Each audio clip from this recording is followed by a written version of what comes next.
दिल्ली के सीएम अरविंद केजरीवाल की गिरफ्तारी को चुनौती देने वाली याचिका पर आज सुप्रीम कोर्ट में सुनवाई हुई।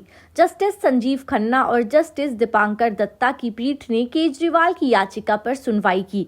इस दौरान ईडी की तरफ से एसजी तुषार मेहता ने सुप्रीम कोर्ट को बताया कि याचिकाकर्ता ने सिस्टम के मुंह पर तमाचा मारा है। वो अपने आप को वीआईपी समझते हैं, लेकिन हम बाकी लोगों की तरह ही देखते हैं। देखिए, जेल से बाहर जाकर पहले ही दिन उन्होंने क्या कहा है, जबकि कोर्ट ने साफ कहा था कि वह इस केस के बारे में नहीं बोलेंगे। इस पर सुप्रीम कोर्ट ने कहा कि नहीं, हमने सिर्फ ये कहा था कि वो अपनी भूमिका के बारे में नहीं बोलेंगे।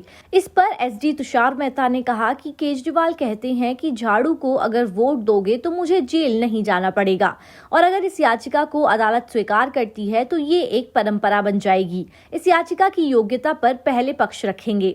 इस पर केजरीवाल के वकील अभिषेक मनु सिंघवी ने कहा कि मुझे नहीं लगता कि इस तरह से कहेंगे, लेकिन अगर इसमें जाएंगे तो फिर मैं केंद्र सरकार के एक बड़े मंत्री के बारे में हल्फनामा दाखिल कर दूंगा।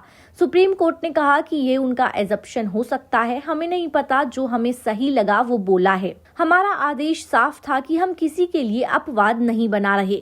सुप्रीम कोर्ट का कहना है कि अगर इस मामले में अनुच्छेद 19 का उल्लंघन हुआ है तो अदालत दखल दे सकता है। इस मामले में इन्होंने पहले याचिका दाखिल की थी, लेकिन हमने उस समय सुनवाई नहीं की थी। एसजी मेहता ने कहा कि कृपया पीएमएलए की धारा 19 देखें।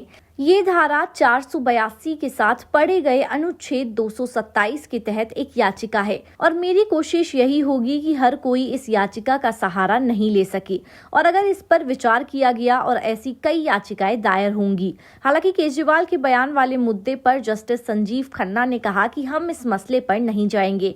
हमारा साफ आदेश है कि केजरीवाल को कब आत्मसमर्पण करना है। ये सुप्रीम कोर्ट का आदेश है और कानून का शासन इसी से संचालित होगा। हमने किसी के लिए अपवाद नहीं बनाया। News desk, politicians India.